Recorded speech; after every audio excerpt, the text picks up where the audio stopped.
All right. Good afternoon. How is everybody? Fantastic. We got a full house, which we love to see, which we especially love to see for this special demonstration. Today we are joined by guest artist Catherine Labonté. Oh, she's behind me. She snuck around. She is here for our 9th annual Adopt a Glass Animal Day. So every year for the past 9 years, Catherine has been joining us. She's been coming to the museum to make a beautiful, adorable, whimsical little glass animal. And then, of course, we sell those. And she makes these in varying scale, but it's always a big reveal. So she has a plan. She knows what she's going to make. And then she comes here, and it's a big surprise for all of you. So today, she's making a canard, which is French for duck. She's making a glass duck. So she's going to make an adorable little duck, well, big duck like this today, and you all get to watch. The other exciting part about this is that throughout the demonstration, we're going to be taking suggestions. We'll write all of the suggestions for a name for the duck, and after we finish, Catherine is going to choose which name the duck will take on. So this is a really fun demonstration. It's also a very interactive demonstration. If you have questions, I'm happy to answer those along the way. But let's all together welcome Catherine Labonté for our demonstration.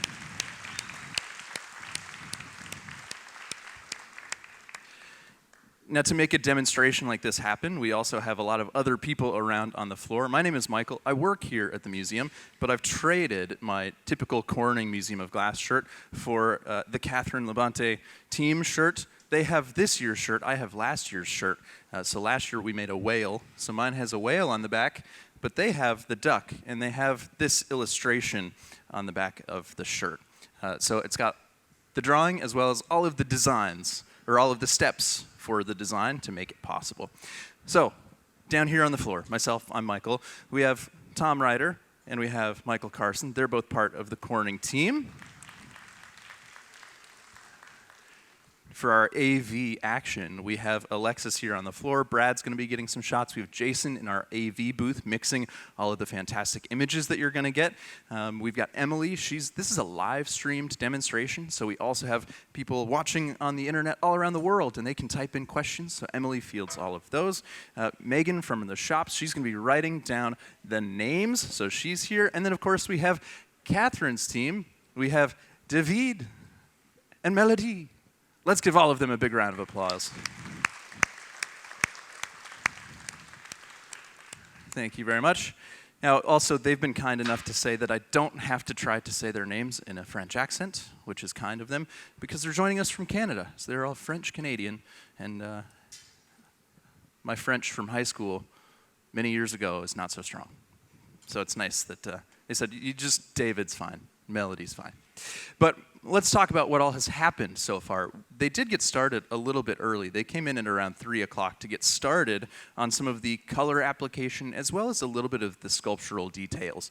So there are some parts of this process that are less thrilling to watch than others. So I think that they've gotten started. I think they've made the eyes. I think they've made one of the feet. And those are stored in an oven on the far side of the stage. So we'll pick those up and we'll use those later.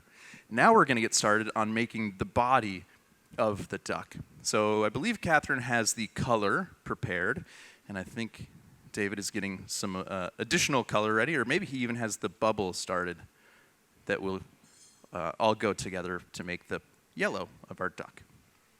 I'm not sure. I was talking to all of you, but we'll figure it all out together. So in the center of our stage, we have a melting furnace. This furnace holds all of our clear, colorless glass. That's the heartbeat of the operation. We also have 2 different workstations here. We have 2 different benches, and at those benches, we have reheating furnaces. And at those reheating furnaces, we reheat glass. So there's no glass inside of them. They're just big chambers of heat, and you'll see us use those mostly throughout the process. All right, so now I know what we've got going on. So David has a blowpipe, and he's just picked up the color bar. So he's got the glass color that we're going to use. So he's picked that up on the end of a blowpipe. We'll shape up the color, and then we'll build some clear glass around that.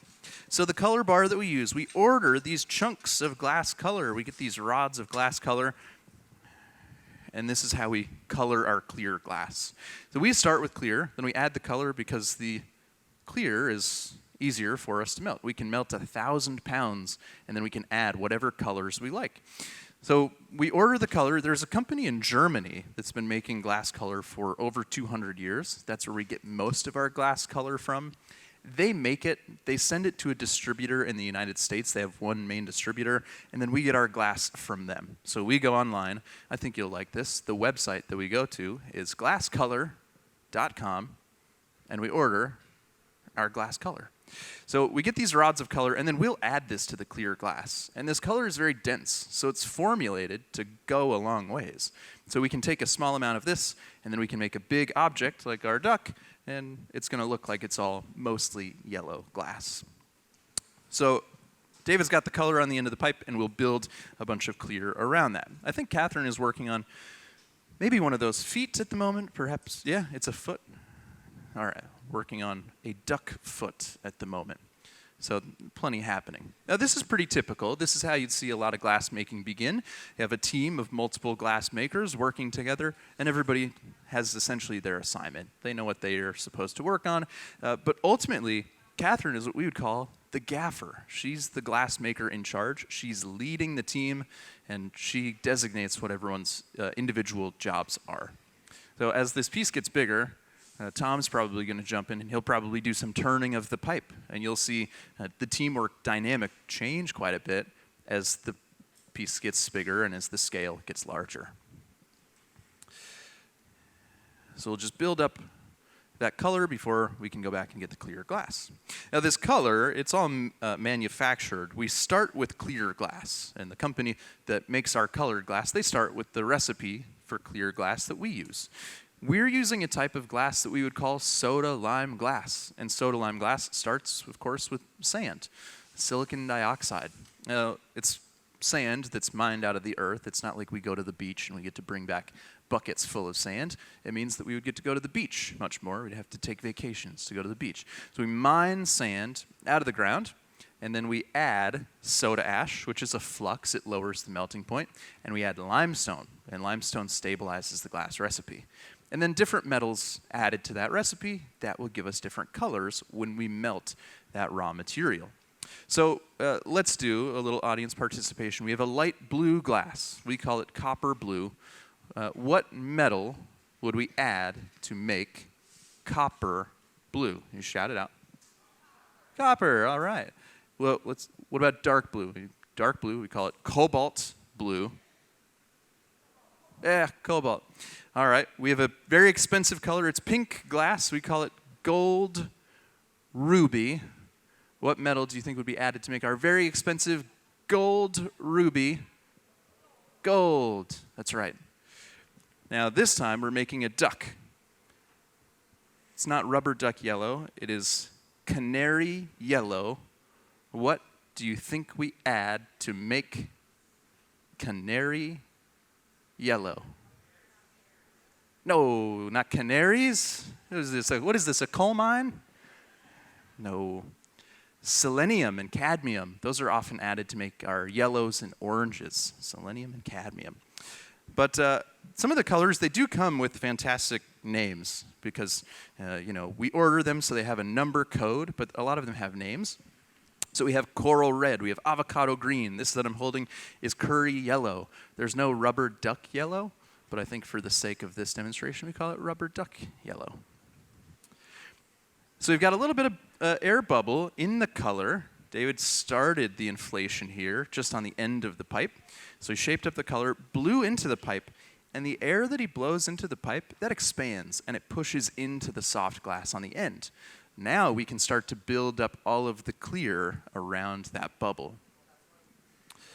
So in the meantime, this is a good time for me to note, this demonstration is going to take a while, so I know that there are a lot of you here and there's a lot to explore in the museum. So if you need to or if you want to, feel free to come and go as you please. We also do have some shorter demonstrations if you go up to our innovations area. We have an innovation hot shop. It's a shop similar to this. It is smaller though, and they're making more typical glass objects. So pitchers, vases, bowls, things like that. They'll make one from start to finish in maybe 15 or 20 minutes. I will tell you, it's not going to be as cute as the duck, but if you're looking for a standard demonstration, that's something to see as well. Up there in our innovations area, we also have flame working demonstrations, and that's glass making over a bench-mounted torch. They are typically often making little animals and things, and those are also quite cute. And then we also have a glass breaking demonstration up there, which is just a fun time as well. You come to a glass museum, you don't expect to see a glass breaking demonstration, but that's pretty enjoyable too. If you came earlier, I did my own glass breaking demonstration down here during one of the shows. I made an object, and then it broke, and that sometimes happens in the glass making process also. But plenty to explore here around the museum. So David's just waiting for this color to cool down, and as it cools... Yeah, but I think I've got to wait. Oh, he's got to wait. Yeah. She's got eyes to wait. So Oh, yeah. Okay. Yeah. I was early. Oh, he was early. He's got to wait because he's not the boss. So he's got to wait until he gets the go-ahead. So he'll wait. So Catherine's working on a foot. Actually, we've got a great shot of the foot.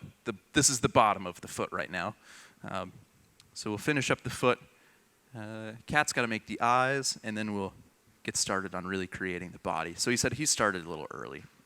But she is working on this foot, and the feet are very cute. I don't want to carry this one around because I am nervous that I might drop it. But this is a combination of colored glass as well as some clear glass. And she's working in some very fine detail. So she's using a torch to heat certain areas of the glass. So you'll notice we have these torches. These are just candling here. We call this torch the fluffy torch, and this torch gives us a big flame, so we can heat certain areas with this torch, but it is more of a broad heat. But Kat's using a torch that is an oxygen propane torch. We call it a hot torch. This is like the torch they use for that flame working demonstration, but this is a combination of oxygen and propane. So we can turn this up to nearly 4,000 degrees, but it is a very specific heat with this flame.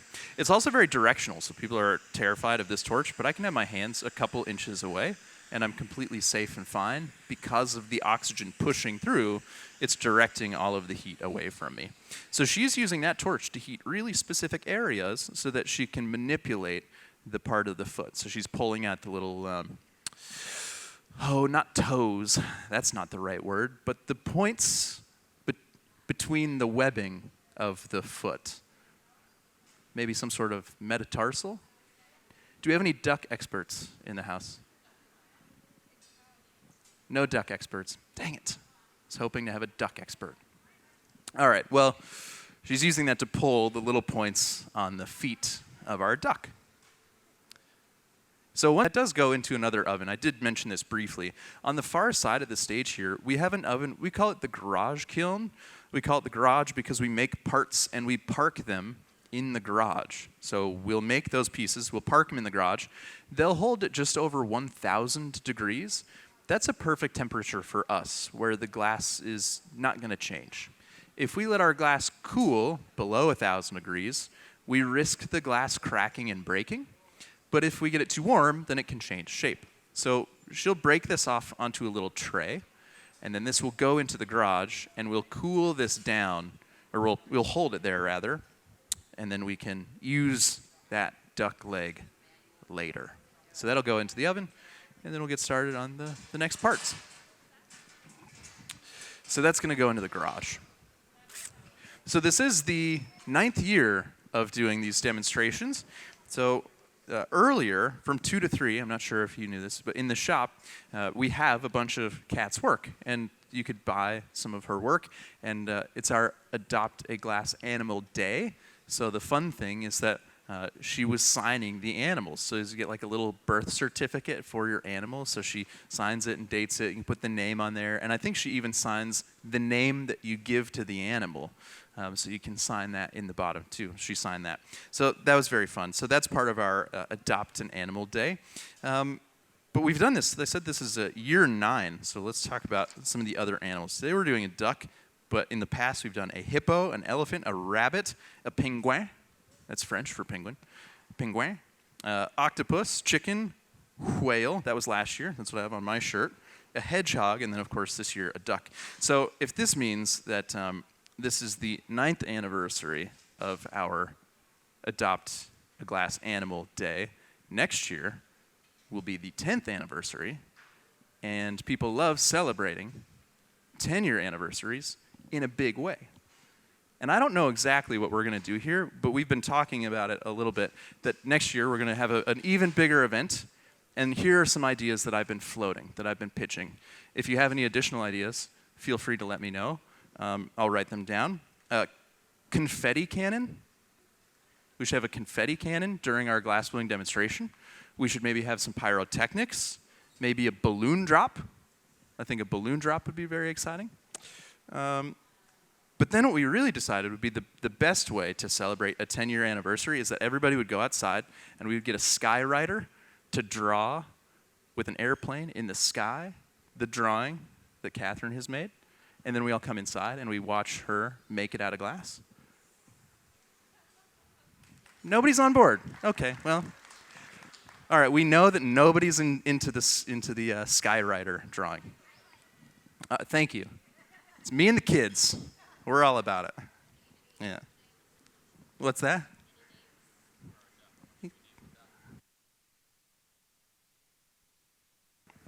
All right. So we've got them eyeballs. Those are going next. Oh, it's the beak. All right, thank you. We got the beak. The beak is next. So Kat will get started on the beak. And David's put the bubble back in that garage also, so we can just keep that in the garage. So while we're getting started on the eyeballs, let's also maybe start doing some suggestions for names. So I'll come out there. It'll be easier for me to hear, and then I can say them out loud. Megan can write them on the whiteboard, so we can start compiling a list. And what I've also found happens is that the further into the demonstration we get, as you really start seeing the duck come to life, then you start getting more ideas. You know, like sometimes you get a puppy, and in your mind you're like, I'm going to name my puppy Spot. And then you get the puppy, and you're like, this puppy's not a Spot. And then you change the puppy's name. I think sometimes that happens when we watch the glass duck being made. So what's your name suggestion? Emerald. Emerald. Ooh, that's a good start. Yes? Lovey duck. All right, lovey duck. Yes? Ping. P-I-N-G. Ping. Ping the duck. Yeah. Billy Bob. Gabriel. All right, Billy Bob. Gabriel. Yeah. Nubs. Ooh, that's a good one. That's cute. Yes. Buck. No, Nubs. Nubs. Yes. Yeah, Nubs. And then Buck. Buck. Buck, like a male deer. I had a guinea pig named Buck when I was a kid. It's the best guinea pig ever. Wobble? Wobble. Just one wobble. Oh, singular. Wobble. Oh, wobble, wobble. Like waddle, but not. Yes. Buddy. Buddy the duck. What's that? Bartholomew. I'll come around there. I'll come around to your side. Gabe Ruth. Is there like a duck pun that I'm missing? No? Okay. Gabe Ruth.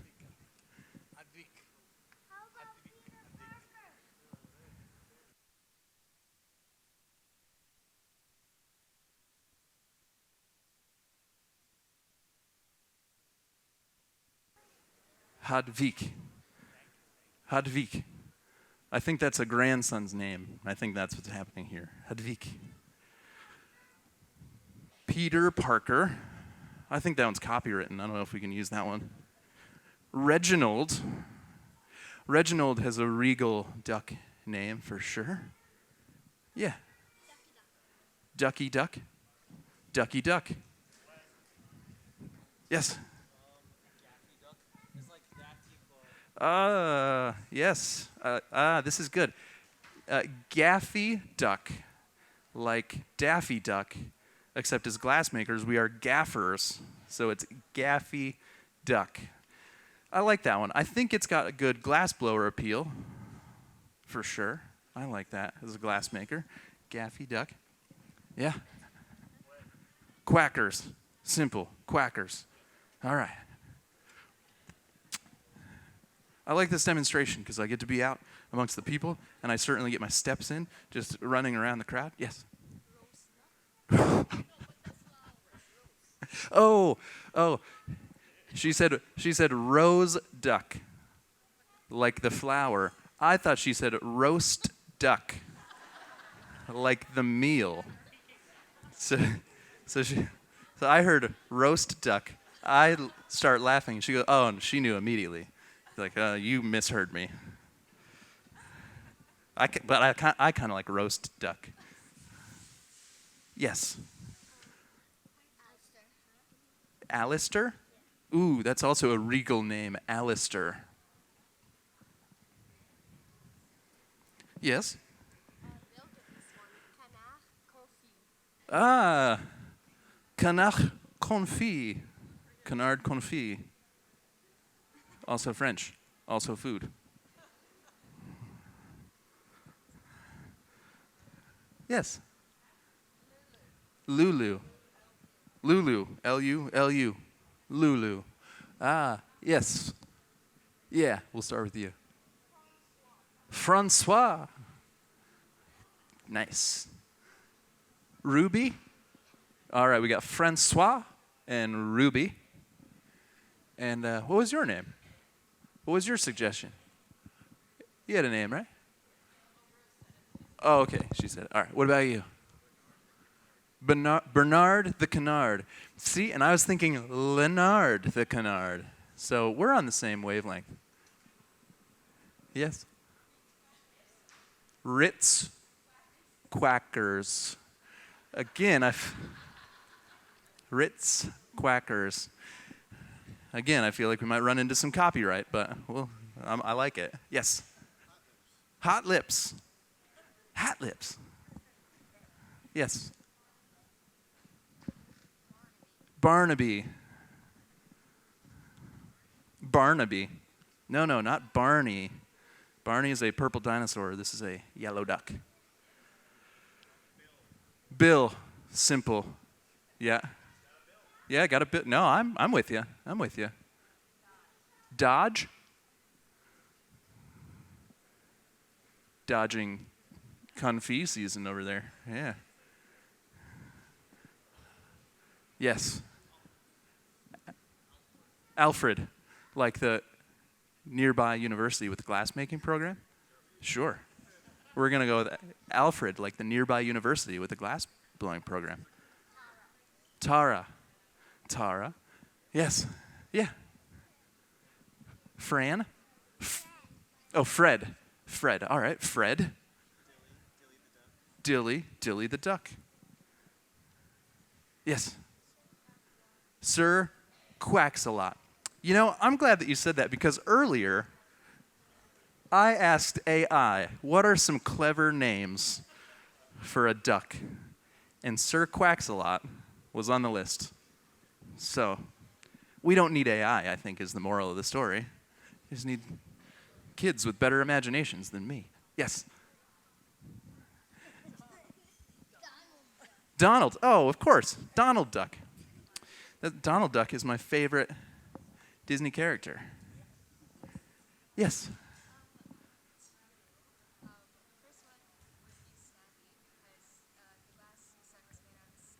Yeah, sandy, because the glass is made out of sand.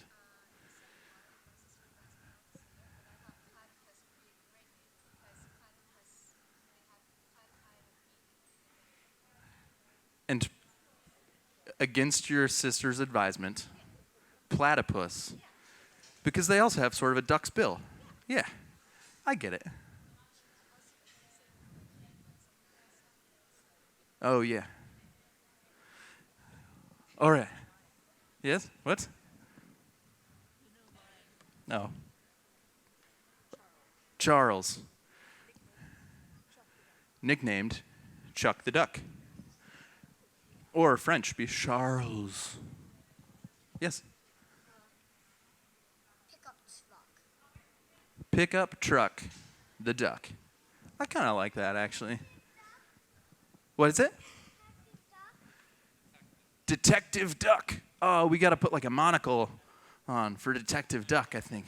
And maybe a trench coat.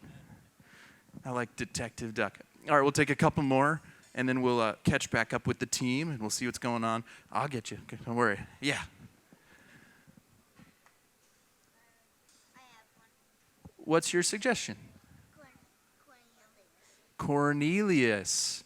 Ooh, that's also a good duck name. Cornelius. I like these very regal names. Yes. Howard.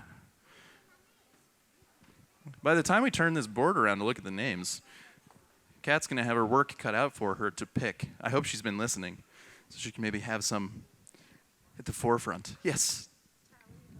Tally ho! Quite fun to say. Oh, wait. Is that not right? Oh, okay. Oh, you were hoping for a bigger crowd reaction. you were hoping everyone was going to go, oh, yep, that's it. That's it. You know, I've helped with these demonstrations a couple times, and I don't think I've ever seen one consensus after a duck name that everybody goes, yep, that's it. Yeah. But even if we all decided that we liked one together, Kat could decide that that is not the name of the duck. So we'll see. There's still hope. Tally ho! All right, so we'll catch back up with the team, see what we've got going on here. And then don't worry, we still have plenty of time. If you do have some duck names, you can, of course, still make those suggestions. Oh, you're fine, you're fine. You got all the duck names down here. Yellow in French is Jaune Canard. Yellow in French. Jaune. Jaune Canard. Jaund. Jaune. I think if you said, what's yellow in French, I maybe could have drawn that from the recesses in my brain. Jaune Canard. All right, so if you think of more, remember them, or get my attention at any point, I'll be happy to take those. We'll jot them down. But we're working on some eyeballs. Where are we at with our eyeballs? Oh, all right. Oh, because you were finishing the beak, right? Yeah, so now we're working on the eyeballs. Okay, fantastic. I'm going to have to think of some duck names myself, see if I come up with any further suggestions. But we can also just talk about the team a little bit that's all down here working. I actually have Kat's bio, so I can tell you a little bit about some of her process, some of her history. Known for her curiously cute and thoroughly whimsical glass animal creations, Labonté will be on hand to sign birth certificates. We got that. She has a design company that offers a range of decorative blown glass animals known to make people smile. For glass artist and owner Catherine Labonté, nothing matters more than bringing a little happiness to families who adopt her creations. Her experience allows her to create and manufacture works touched by her colorful universe. She currently has her studio in Bedford, Quebec, in Canada. She graduated from a school in Montreal, a fine arts and glass school. It's also in French, which is why I have chosen to not say it. The first word I don't even have a guess for. But anyways, she went to a fine arts school in Canada. Inspired by cartoons since her childhood, she creates characters that constitute real technical challenges. Upon graduating in 2002, she started her own business and has since won numerous awards, including the American Niche Award in 2007 and the François-Houdé Prize, awarded by the City of Montreal in 2008. Recognized for her work internationally, Catherine is one of the artists privileged to sell her work at the Corning Museum of Glass, where she is also invited to perform a live demonstration annually, which you are all at. And she's also teaching across the parking lot. So here at the museum, we have an educational facility. So just across the parking lot, we have the studio at the Corning Museum of Glass. And that's where, if you've done a hands-on experience today, that's where those hands-on experiences take place, as they take place at the studio. But we also have artists come from all around the world to teach and take classes at the studio. And next week, Kat is going to be teaching a class, and she's actually teaching a beginner class. So that means that in the future, every year we post all of our classes online. That means that in the future, if she teaches another beginning class, even if you have little to even no glass experience, you can sign up and you can take a class with Kat and you can learn. And the whole part of the class, or the whole point, is that you sort of figure out how to make your own little whimsical and adorable characters and creatures, which is very, very fun. So if you are curious or interested in taking a class like that, you can go online to our website, which is just cmog.org, and you can click the tab that says Glassmaking and Classes, and you can get into all of that information. So it's really fun. We actually just 2 days ago, I think, maybe 3 days ago, we released our fall and winter schedules. So if you are interested, you can check that out. We have single-day classes, so you can come, you can have zero glass-making experience, and you can sign up and take some of those classes. So it's a very fun opportunity if you are so interested. And I think they're actually quite affordable. I think maybe just over $100 for a day where you get to, you're going to leave having made something. So very fun opportunity. I'm going to teach some of those, so I'm looking forward to that. It'll be very fun. So if you want to learn from me, you can. So the eyes, Catherine has just some white color. She's put a little bit of the black color on for the pupils, and then she is casing them in clear glass. And the whole object that she's making, it is all cased in clear, it looks like. So all of the color is cased in clear. And it gives a nice depth of field, so it actually creates nice optical appearances. You can almost get some shadows in some of these different parts of the body, which are very cool.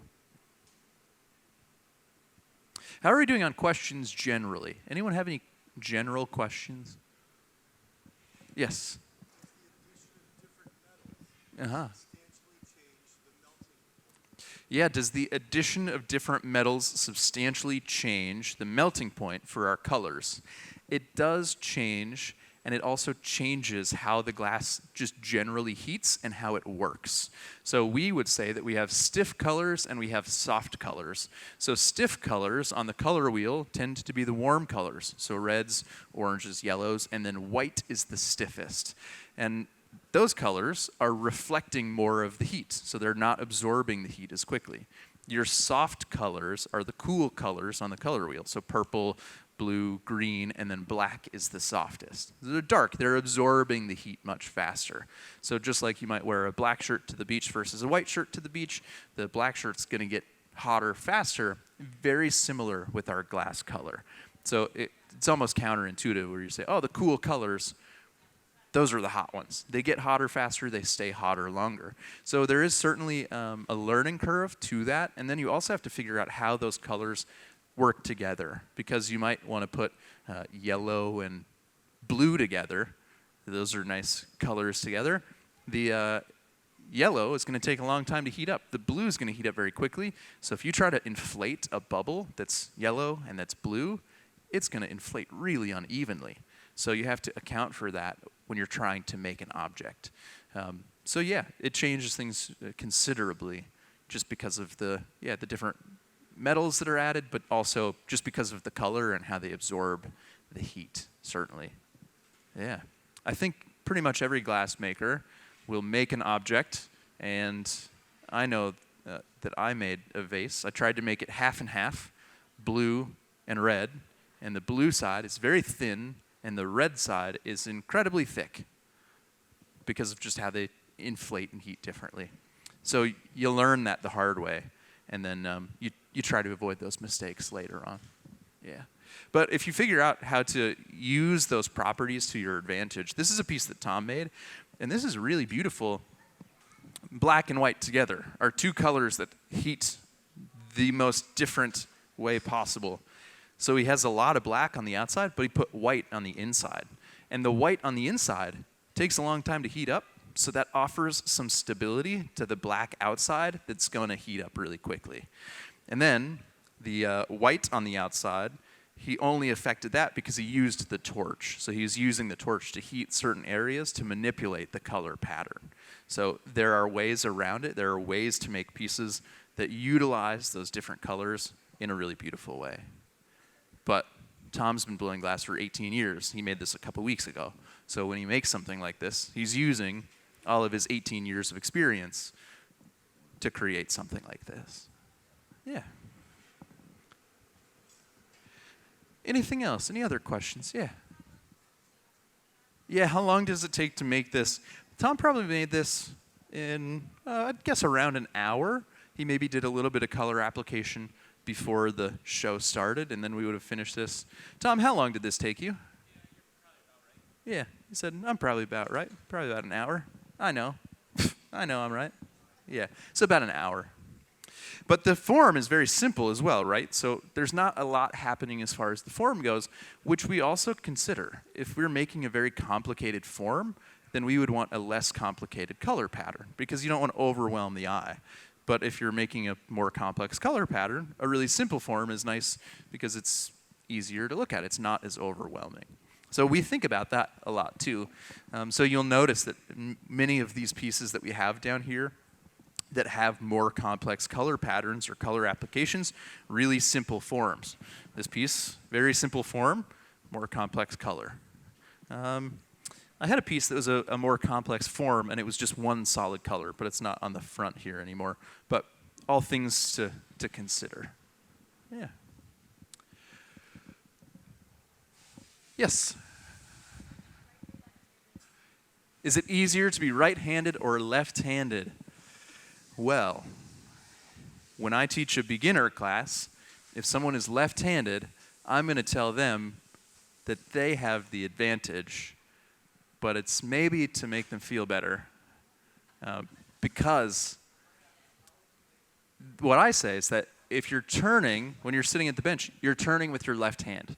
If you can't turn evenly and uniformly, nothing that you make on the end of the pipe is going to turn out even or uniform. So when you first start, I do believe that actually it would be a little bit easier to have some left-handed dexterity so that you can turn evenly when you're sitting at the bench. That said, all of our tools and everything that we use to shape the glass, that all happens with our right hand. So it's a little bit twofold. But, and then the other thing is, I've been in glass studios where there were benches that were built to be used by your left hand, but the blocks that we use to shape glass, these are right-handed tools. So even if you have a bench that you turn around the other way, there's really only one way to grab onto this tool here. So with all of that being said, glass blowing's really hard. And nothing that we do every day translates into a lot of the dexterity and the motor skills that are required to blow glass well and successfully. So I know a lot of successful glass blowers who are both right and left-handed. But yeah, nothing that we do really translates into blowing glass. So I want you to watch how he sits down at the bench. He sets the pipe down. He walks around. When you first start learning how to blow glass and you have a pipe in your hands with hot glass on the end, you get here and you suddenly, you're turning the pipe, you suddenly are stuck. You're washing glass, you're trying to not get burned, and there's this lapse in your brain where you suddenly realize, I don't know how to sit down now because the pipe's in the way. So there are all these little subtleties and nuances to glass making that when you're just watching experienced glass makers, you're not going to think about. But when you start blowing glass, there's a million little things that you have to learn that I think with all of that information, whether it's your right or your left hand that is dominant, it sort of becomes secondary. And we turn with our right hands and left hands too. You'll notice that right now, David is standing at the furnace, turning with his right hand. When he sits down, he'll be turning with his left hand. So that was a very long-winded answer to say, anybody's guess. Yeah. Are you left-handed? Oh, you're right. Oh, okay, yeah. Doesn't say usually only left-handed people ask us, but you're just a thoughtful right-handed person.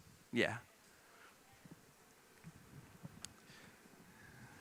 Yeah, every once in a while, I'll see someone in a glass studio, and depending on how they work and move, I'll say, are you left-handed?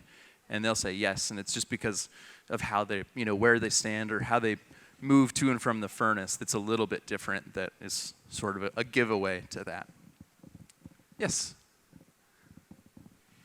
Sorry?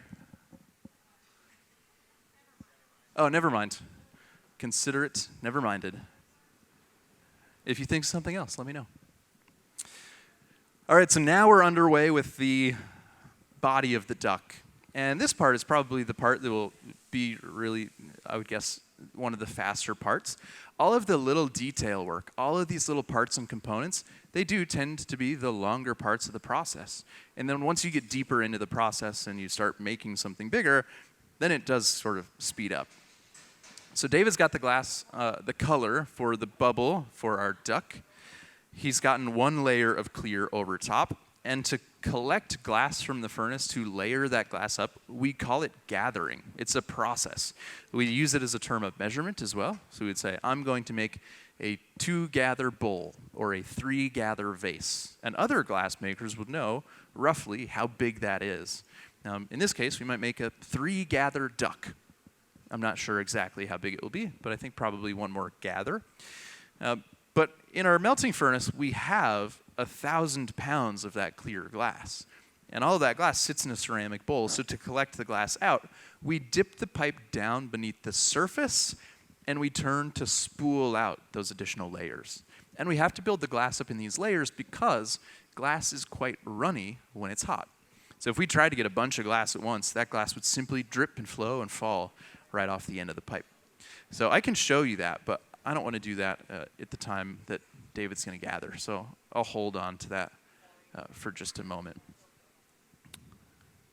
But they are getting ready to go back to the furnace to gather some glass.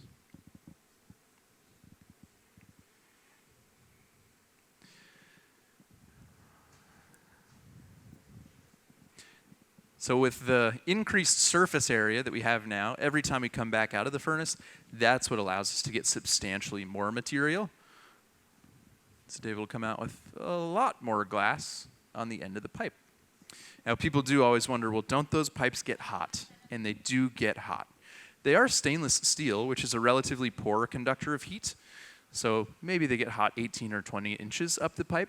But when we put the pipe into a 2,000 degree furnace, it's likely that the heat travels up further.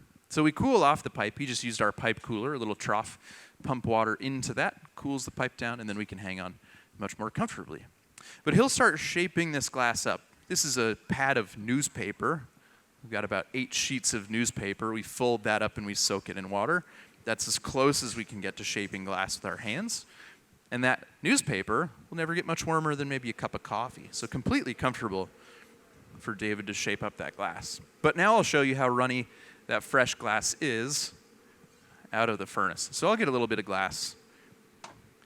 And this is that thing about turning. It's important to be able to turn. So I'm turning some glass. It looks pretty round right on the end of the pipe. As soon as I stop turning, it just drips and flows right to the ground. So if you can't turn, this, oh, thank you. Yeah, I appreciate that. Yeah.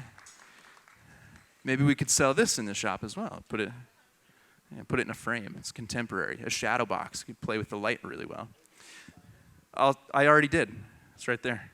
Asked if I'd sign it. It's in there. Yeah. So this is why it is so important that we can turn really well. Otherwise, and actually all of us do make this too, our first couple days in the studio. But something that's interesting, this glass here, it's still quite hot. It's still soft enough it's moving around. This glass, I can touch this. It cools off so fast because it's thin. I can hang on to this completely comfortably, even though it was just 2,000 degrees. And actually, this is great because I can show you it's a little bit elastic. When glass is thin enough and it's cool, it has some elastic properties. So this just bounces back to its original shape. When glass is hot, it does not have this property. It's not elastic. So these pipes that we're using, they don't have valves in them because we're not concerned about the air pushing back out. We're not concerned that that glass would collapse on itself.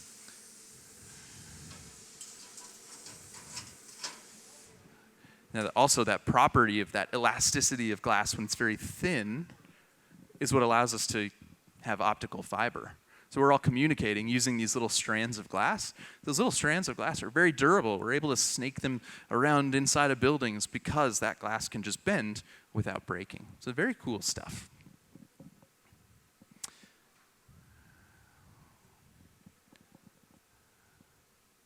We've got more glass. Maybe we're going to gather one more time. One more gather? All right. One more gather, and then we'll have enough glass. So you'll notice that after we gather this glass, we do shape it up, and then we're just back to that holding pattern. So we're just waiting for the glass to cool back down so that it will then support the additional weight of the next layer. So watching glass cool is a little bit like watching paint dry. It's not that exciting for a few moments. But I'll tell you what, when David comes out of the furnace with that bubble covered in glass, it's going to be exciting because that'll be a lot of material on the end of a pipe. So everything gets more exciting when things get really big.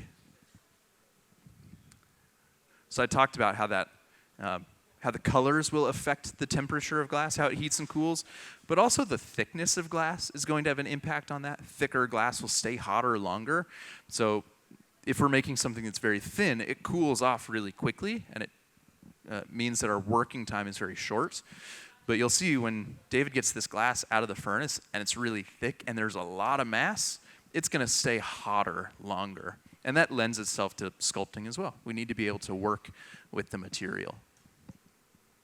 So they're just chatting back and forth amongst themselves, making sure that the timing is all going to be good. And then we'll carry on.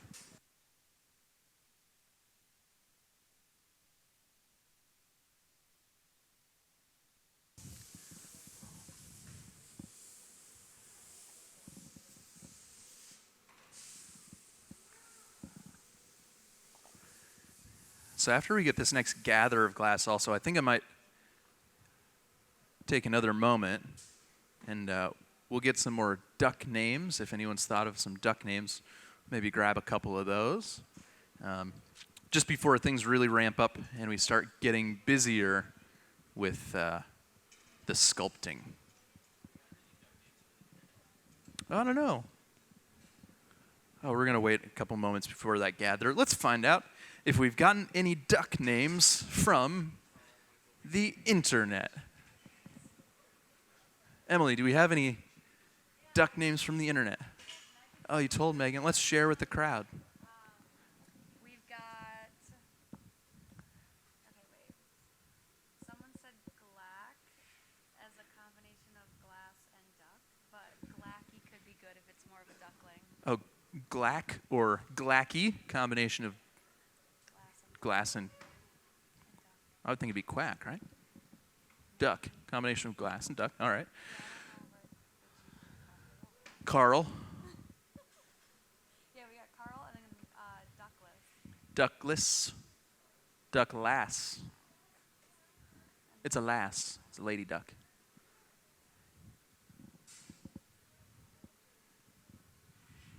But yeah, Jerry. that's not it. Friar duck? Friar duck. Yeah. But yeah, that's it. No. Alfred. No. Alfred. Someone in the crowd suggested Alfred as well. Okay. So not as many from the internet as I would have guessed. I'll tell them to Well, if you're watching online on our live stream, send in your duck name submissions. Because this is a live streamed demonstration, so if you're here and you're watching now, if you can't catch all of it and you have to leave, in about a week we'll have our full live stream. We put this onto our YouTube channel. And at the end of the live stream, we also post a picture of the finished duck. I mean, you're here, you can see one in person, but we also will post a picture of the one that we make during the demonstration at the end of that live streamed video.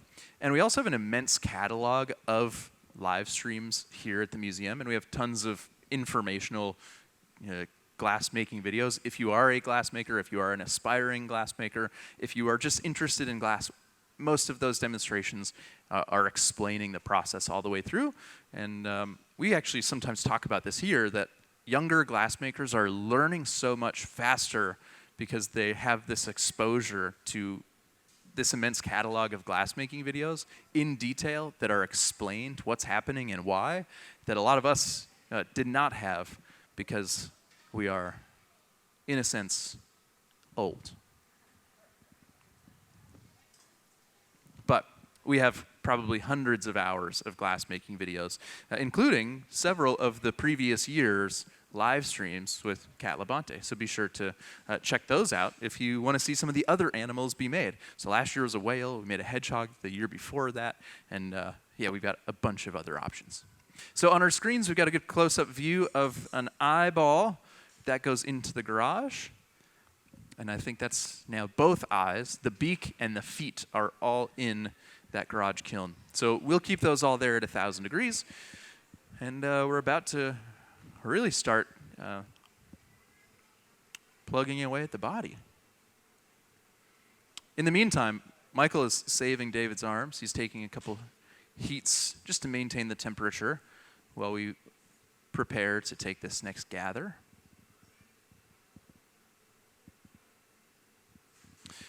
So, oh, is he going for it? He keeps psyching me out. I keep thinking we're going to do it. Cool off the pipe.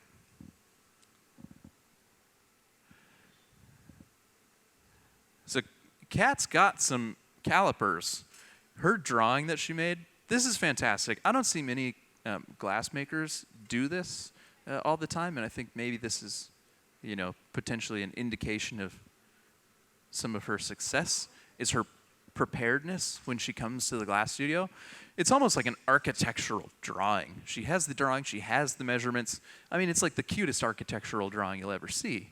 But she has all of the measurements that she takes and then has calipers that she'll use on the bench to make sure she has this duck the correct size. But look at all of that glass on the end of the pipe, fresh out of the furnace. That will be enough to make the duck that we have planned. Isn't that cool? Yeah. Very cool. Every time I get a ton of glass on the end of the pipe. Yes? So I thought glass, when it gets near something cold, it shocks up so much. So if you wrap it with wet newspaper, Yeah. thermal shock. Yeah, so your understanding is that if we change the temperature of the glass too quickly, we can thermally shock it. Why is the newspaper not thermally shocking the glass? And you are correct. The reason the newspaper is not thermally shocking the glass is because the glass is just so hot at this point. If we wait and we let that glass cool down, and if that glass is rigid and it's not moving, if we touch it with a wet tool, we could absolutely crack it. So the wet newspaper at this point is succumbing much more to the heat of the glass. So that glass is heating up the water in the newspaper, and that water is turning to steam. The glass is riding on a layer of steam within that newspaper tool. So it's so hot that it's just instantly turning the water to steam. So it's this rapid phase change happening. And it's not going to crack the glass. But as we move through the process, there are definitely points where we would not want to touch the glass with a metal tool or with that wet tool because we could crack it. So similarly, when we get the glass fresh out of the furnace, we use a wooden scoop that's soaked in water, and that wood tool organizes the glass for us, so it evenly distributes the material. Later, though, if we were making something like a vase, if we want to make sure that the bottom of our vase is flat, we'll use a wood tool. We'll use a dry wood tool so that we don't cool the glass down too quickly, that we crack it. So you are correct, but it's all about timing. It's all about timing and temperature. Those are two of the 3 T's that we say we have in glassmaking, the other being teamwork, which you'll really start to see as we start working on the larger body now. We have Melody blowing through the pipe. Tom is turning the pipe. David is shaping the glass. Kat is supervising, and she's using those calipers, making sure that we're getting to the correct size that we need. And then you'll see that this whole dynamic changes and shifts pretty fluidly as everyone's jobs change and as the different parts of the process carry on. Yes? Is the black ink of the newspaper going into the glass? It's not. So we've got the barrier of steam in between the newspaper and the glass, but we also burn in some of that newspaper too. So we got a good carbon layer built up between the two. What is more likely to happen is that if that newspaper dries out, if we don't keep it wet enough, some of the ash will embed into the glass. And that's something that we can't remove. So we're really careful to make sure that that does stay wet all the time. So we just use wet newspaper. There is a new fancy version of that tool. It's a woven graphite fiber, and there are a couple versions. So there's one version that has like a big cotton pad that holds the water underneath. There's another version that you put newspaper in, and it's got the woven graphite on the surface, and that just basically it prevents some of the newspaper ash from just sort of getting around the studio, keeps things a little cleaner. You still have to keep them really wet though, otherwise they can embed some of the graphite fiber into the glass, just like we could embed some of the newspaper ash into the glass. I know that one of those graphite pads I looked once, I think it was about $85. We get the newspaper for free from the library. We get the old news, and we just use that. And we'll use one newspaper for a week before you have to replace it. So the newspaper works great. And one of the other questions that we get quite a bit about the newspaper is, well, what are you going to do when there's no more newspaper? I'm not worried that there's not going to be paper in my lifetime, especially like small local newspapers. They still provide a lot of news to communities. So I'm not worried about that. But also, we can just order blank newsprint. You can go onto like Uline and you can just order newsprint that's blank. And you can fold that up too. Some glass makers are specific about their newspaper, like the Wall Street Journal for a period of time. You know, for a long time, Wall Street Journal was like just black ink. And I think the consideration is more just like what you're breathing from all of those colored inks that are burning, I think was probably the greater consideration of only using black ink. But in here, I don't think we have much to worry about. We have such great ventilation here. Our entire system, all of our equipment is under a ventilation system, so it's drawing all of the heat out. You might even be able to feel, it almost feels drafty in here, and that's because we're pulling so much air out the back. So that pulls out the smoke that gets in the air from our tools, that pulls out a lot of the heat to keep it comfortable in here, and that's going to pull out, some of the smoke off the paper too. So I don't think we have too much to worry about as far as that goes either. If you do go out to the backside of our building, you can feel a lot of the heat getting pumped out, and it's funny in the winter because it will snow, but there's a nice square just behind the building where the heat pumps out, that it just melts all of the snow. So it's funny because we've got like this one little square in the back just behind the building where all of our exhaust vents out, and it melts the snow. So here's that torch in action. Did you have a question or a duck name? Do you have a question? Yeah, what's your question? Why don't we just use normal paper? Well, we use newspaper because it's big, so it's easy to get, and then we can fold it up. And we want to fold up that newspaper so we have a lot of layers, so it's really thick. But also the newspaper, the fiber structure is a little bit different than just normal paper that we like better. Yeah.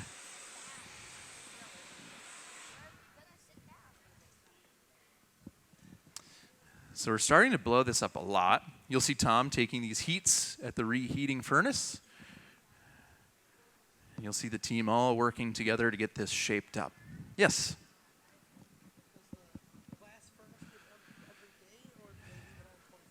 Yeah, does the glass furnace get emptied every day, or do we leave it on 24/7? The glass melting furnace that we have here stays running 24/7 because we are holding 1,000 pounds of glass in that furnace.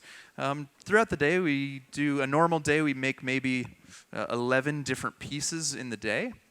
That's different, of course, today.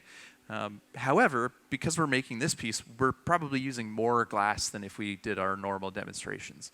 But we'll go maybe 3-4 days at a time before we put more glass into the furnace. So we do try to run it down a bit, and then we'll put a couple 100 pounds of glass back into the furnace, and it melts down overnight, and by the time we come back in the morning, it's all good and ready to use.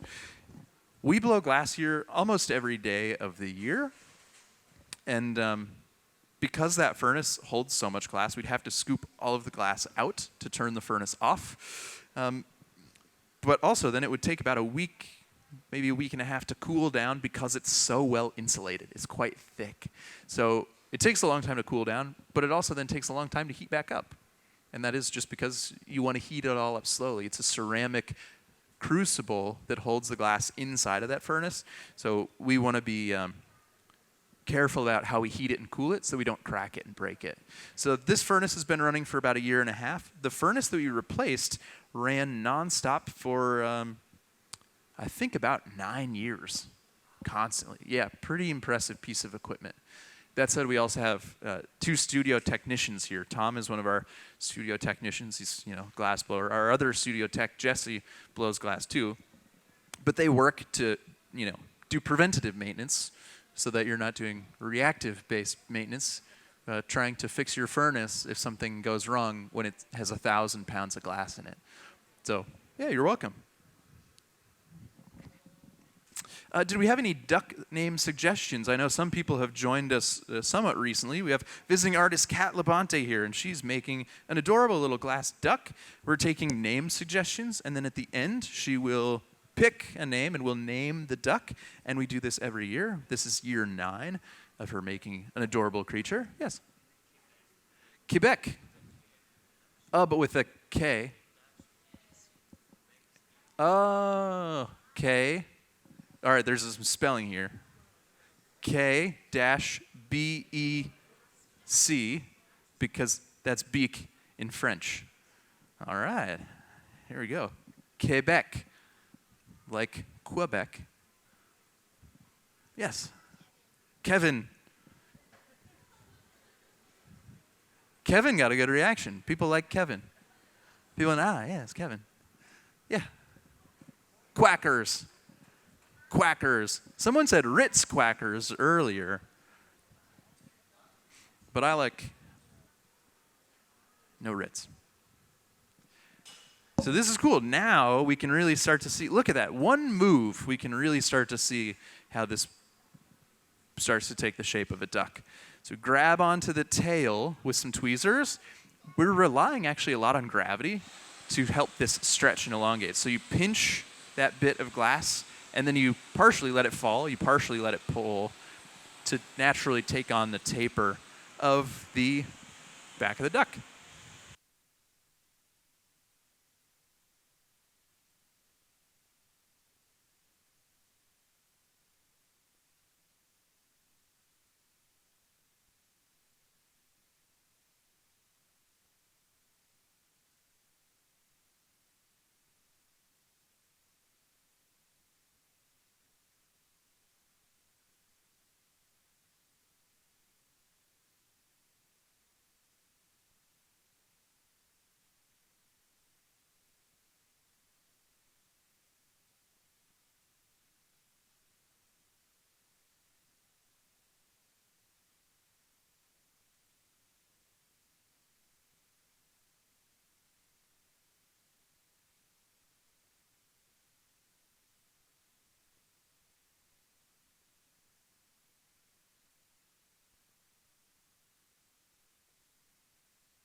Got a couple more from the internet.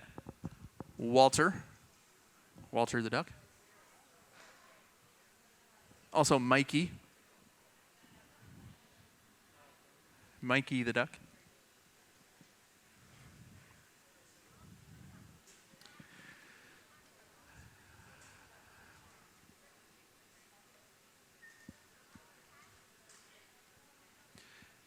So as we move into this more sculptural phase, before you saw us turning this piece constantly. But now that we've taken this out of a round shape, now that it's asymmetrical, you'll start seeing us turn more on the 180-degree axis. So what we can do is we can allow the piece to fall in two directions, but it will essentially, as what we say, stay centered. And it's also going to prevent this from potentially twisting. But it's also just easier to work vertically and upside down. So you'll see even in the furnace, Tom is heating both directions. You'll also notice that way, the tail up or down, it's the longer distance, which means there's more mass to heat. So there's more mass to heat for this to start moving, whereas if you have the duck horizontally, it's going to heat up faster because it's narrower, and then it will move more. I'm not sure if that makes sense to anyone, but that's a very technical note that I personally think is interesting. Yes? Corning canard. I don't know how we didn't think of that sooner. Thank you. Yes? Steve? Steve the duck. Yes? Super duck. Give it a cape. Super duck.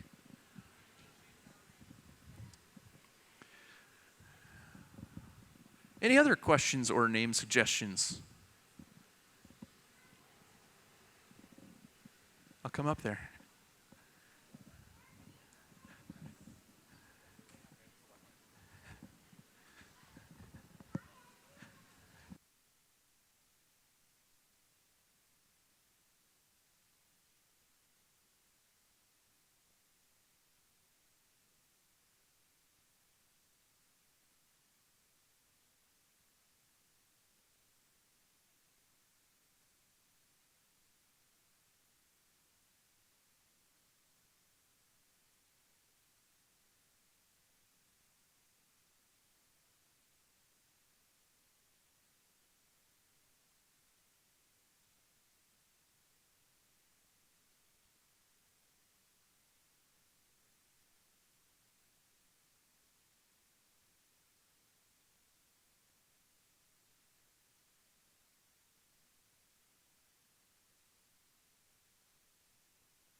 Anamu as another name. A-N-A-M-U. Anamu. Then I also got Anamu. A-N-A-M-U. And then I also have two other questions that I'm going to have to take advisement on.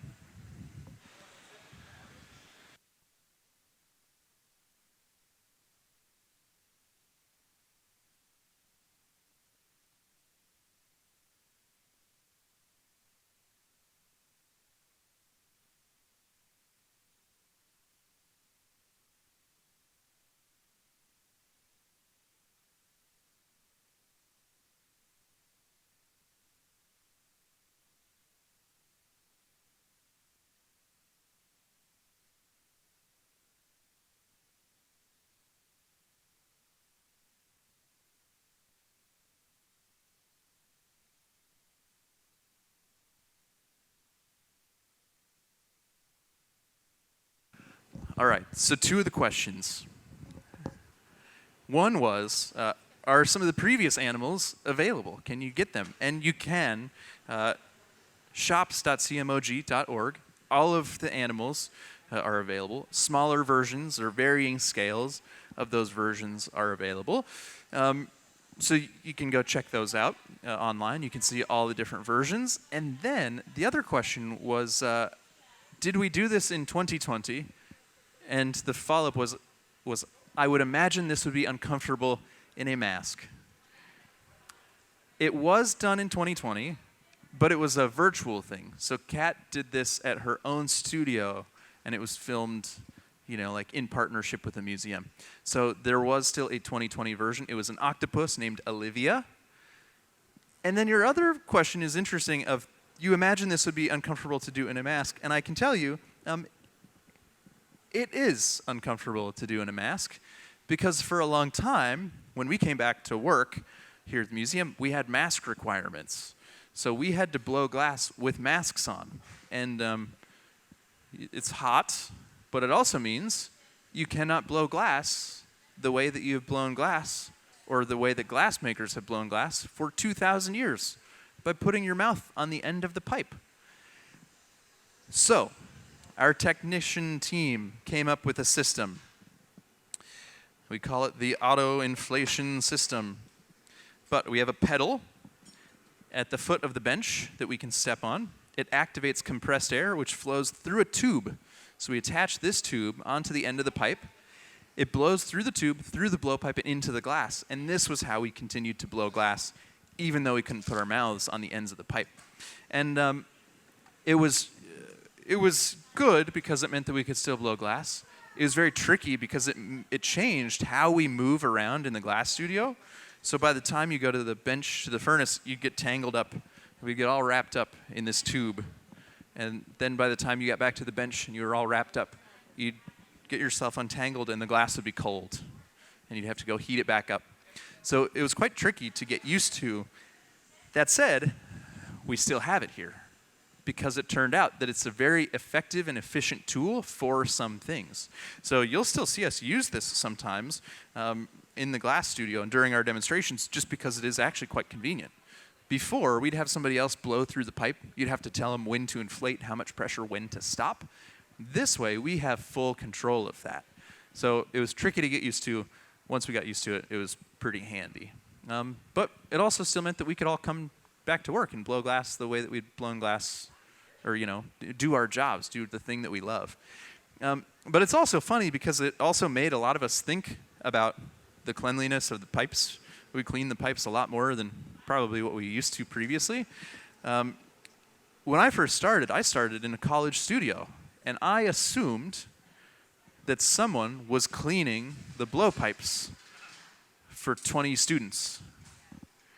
I learned very quickly no one was ever cleaning the blowpipes or the mouthpieces. So you just have like 20 college kids just putting their mouths on these pipes all the time. And what I determined was that I guess it's just good for my immune system. And the fact that no one seemed bothered by cleaning the blowpipes, I thought it would be weird if I was the one that was suddenly like, well, I better clean these. So anyways, I just didn't really clean the blowpipes. And most of us don't think that much about it. But here, especially in a professional setting, we're much more diligent about cleaning the pipes. In fact, we have some isopropyl alcohol right here that we use to clean the pipes. But let's catch back up here, because this is very cool. We're starting to make some wings on the duck. We have one wing established, and then Kat's been using this hot torch to heat the area where she's going to put this next wing. She's using a steel tool. We call this a tag. It's almost like a big butter knife or almost a metal spatula. But she uses this torch to carve that wing into the side of the body. So she's using the torch. She can really see where the heat is. It's glowing much more in that one section. But to do this is tricky. That first wing, you put it on where you think the wing should go. The second one, you want it to match. So it's much more challenging to put the second wing perfectly opposite and put it the right height and then make that curve the same way. So I think I just heard her say, after this next flash, you're going to go for it. You'll also notice that she's wearing a glove. People are surprised when we make a lot of vessels that we don't wear gloves too often, but we're not really close to the glass. But for this move, when she's carving, pushing into the surface of the glass, she's going to be close to it for a bit. So we put the glove on to help protect us from some of that heat. So she eyes up the first one. You can see on the TV screen, well, I can't, not as much now, but there's a very distinct glow where that glass was hotter, where she torched it to put the wing in. Now, while she's doing that, David is holding on to the pipe and he's actually leaning on it quite a bit because she's really pushing and carving into the glass. And he wants to make sure that he holds that pipe stable so that as she's pushing into the glass, she doesn't slide the pipe and get off of her line. So quite a bit of pressure down on the pipe.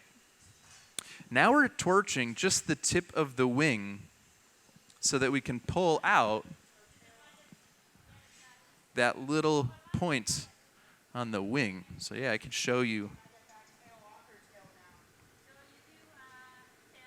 on this one here.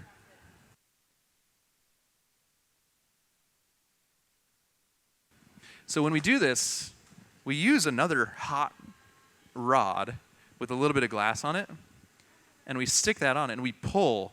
And because we let the glass on the rod cool down, only the glass is going to stretch. So we're intentionally making sure that the glass on the end of the rod is cooled off, so that's not stretching. We're only stretching the part of the wing that we want to. This technique is called a puntetto. We pull that little bit out with a rod. You can actually see quite well the difference between the two wings. Pulling that little bit of glass out makes a big difference in the appearance. Now, at the same time, Melody's ready to blow a little bit, just to inflate, so that if we need to, yep, there she goes, she blows through, we fill out that bit of wing in that point. So we're actually pushing the bubble, and we're pushing the glass out there as well. And now we've got two little wings. So see, she refers to the steps so she knows what's next.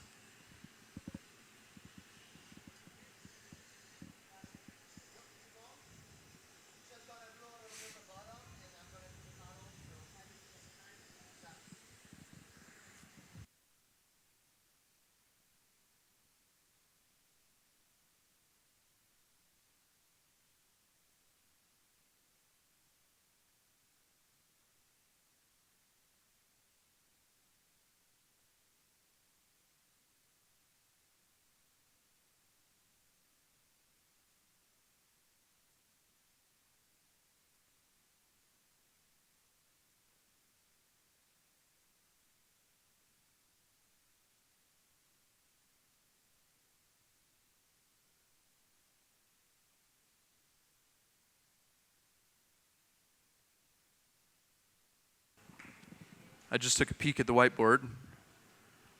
We have over 60 names suggested now for our duck.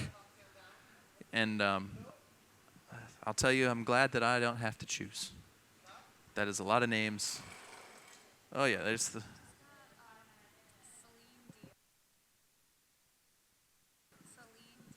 Yes. Yes. Celine Dion. Canadian treasure. Celine Dion. Nice. That's a good suggestion. So last year was the whale, and in French, whale is Béline. And I said Béline Dion. So whomever made that suggestion, you're watching on the internet, I'm with you. Great work. Big fan. I'm also surprised that I didn't think of that after I made a similar suggestion last year. Yeah.